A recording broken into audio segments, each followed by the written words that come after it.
নমস্কাৰ আপোনালোকক সকলোকে প্ৰথমতে চেনেলটো নতুন ভিডিঅ' এটা মাজলৈ স্বাগত জনাইছোঁ। সো বন্ধুসকল এই ভিডিঅ'টো আপোনালোকক জাষ্ট ৰিমাইণ্ডাৰ ভিডিঅ' হিচাপে বনাই আছোঁ। মই আগতে এই বিষয়ে জনাইছিলোঁ আৰু ইয়াতে আপোনালোকৰ টোটেল 445টা ভেকেঞ্চি মুকলি কৰিছিলে VFA অৰ্থাৎ ভেটেনাৰী ফিল্ড এছিষ্টেণ্টৰ বাবে। ইয়াতে আনৰিজাৰ্ভ হৈ আছিলে 258, OBCৰ বাবে ৰিজাৰ্ভ হৈ আছিলে 100টা, ST প্লেন এৰিয়াৰ বাবে 41, SCৰ বাবে 32, ST হিলছ এৰিয়াৰ বাবে 14টা। স্কেল ইয়াতে চেলাৰি ৰাখিছিলে 14,000ৰ পৰা ষ্টাৰ্ট কৰি 70,000লৈকে। গ্ৰেড পে 6,200 প্লাছ আদাৰ এলোৱেঞ্চো লাভ কৰিব ইয়াতে ফ্ৰম টাইম টু টাইম। ইয়াতে বয়সৰ সময়সীমাটো এইটো আগৰটোত 18 বছৰ দিয়া হৈছিলে, কিন্তু এইবাৰ এডভাৰ্টিজমেণ্টে 21 ইয়াৰ্ছ পৰা ৰখা হৈছে। আপোনালোকে নিশ্চয়কৈ এইটো ন'টিছ কৰিছে। তো এই 21 ইয়াৰ্ছৰ পৰা এইটো ধৰিব, যিহেতু এডভাৰ্টিজমেণ্ট এইটো উল্লেখ কৰিছে। 21 বছৰ মিনিমাম, মেক্সিমাম 40 ইয়াৰ্ছ ৰখা হৈছে। বাকী কেটেগৰী ৱাইজ ৰিলেক্সেশ্যনো লাভ কৰিব ইয়াতে। SC ST হ'লে 5 বছৰ, OBC হ'লে 3 বছৰ। HSLC এডমিট বা চাৰ্টিফিকেট হিচাপে আপোনালোকৰ বয়সটো ধৰা হ'ব।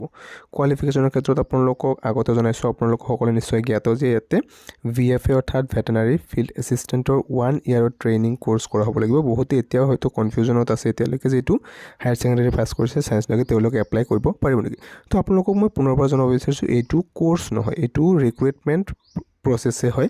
ইয়াতে যিসকল কেণ্ডিডেটে 1 বছৰৰ যিটো VFA ট্ৰেইনিং কৰিছে তেওঁলোকৰ ইয়াতে ডাইৰেক্ট পষ্টিঙৰ বাবে সেইটো নটিফিকেশ্যন মুকলি কৰিছে। কোৰ্চৰ বাবে নটিফিকেশ্যন এতিয়ালৈকে অহা নাই।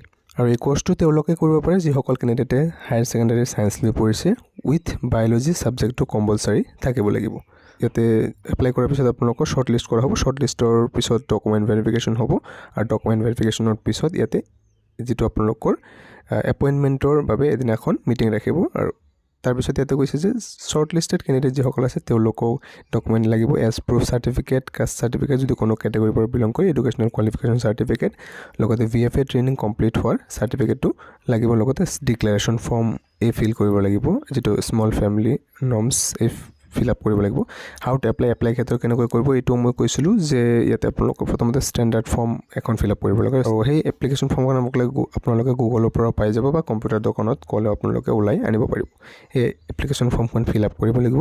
তাৰপিছত এখন এনভেলপৰ ভিতৰত ভৰাব লাগিব এপ্লিকেশ্যন ফৰ্ম, প্লাছ আপোনালোকৰ যিবিলাক এডুকেশ্যনেল কোৱালিফিকেশ্যনৰ ডকুমেণ্ট আছে সকলোকে এটা জেৰক্স কৰি তাতে নিজৰ ছিগনেচাৰ চাইন কৰিব লাগিব, ছেল্ফ এটেষ্ট কৰি ল'ব লাগিব। তাৰ লগতে আপোনালোকৰ এই যিটো এনভেলপ আছে এনভেলপৰ ওপৰত 5 টকা নাইবা 10 টকীয়া টিকট আপোনালোকে ষ্টাম্প টিকেট লগাব লাগিব। আৰু এড্ৰেছটো ইয়াতে দিয়া আছে, ক'ত আপোনালোকে দিব লাগিব। Application should be addressed to the director animal husbandry and veterinary department, Assam, Chenikuthi, Guwahati 781003। আপোনালোকে ড্ৰপ বক্সত গৈ দি আহিব পাৰে। মই প্ৰেফাৰ কৰিম, যিহেতু এতিয়ালৈকে বেছি টাইম নাই, আপোনালোকে ড্ৰপ বক্সত দি অহাটোৱে ভাল হ'ব। এইটো আপোনালোকৰ চেনিকুঠি গুৱাহাটীত, তাতে গ'লে আপোনালোকে তাতে ড্ৰপ বক্স দেখিব পাব।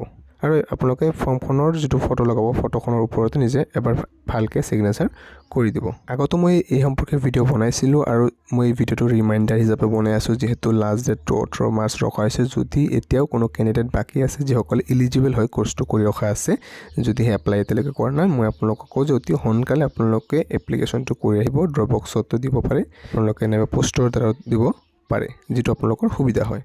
ভিডিঅ'টো ইমানে আছিলে, নিশ্চয়কৈ লাইক এটা কৰি ৰাখিব। কিবা ডাউট থাকিলে কমেণ্টত নিশ্চয়কৈ জনাব। পুনৰবাৰ লগ কৰোঁ নতুন ভিডিঅ' বনাবলৈ। Thank U.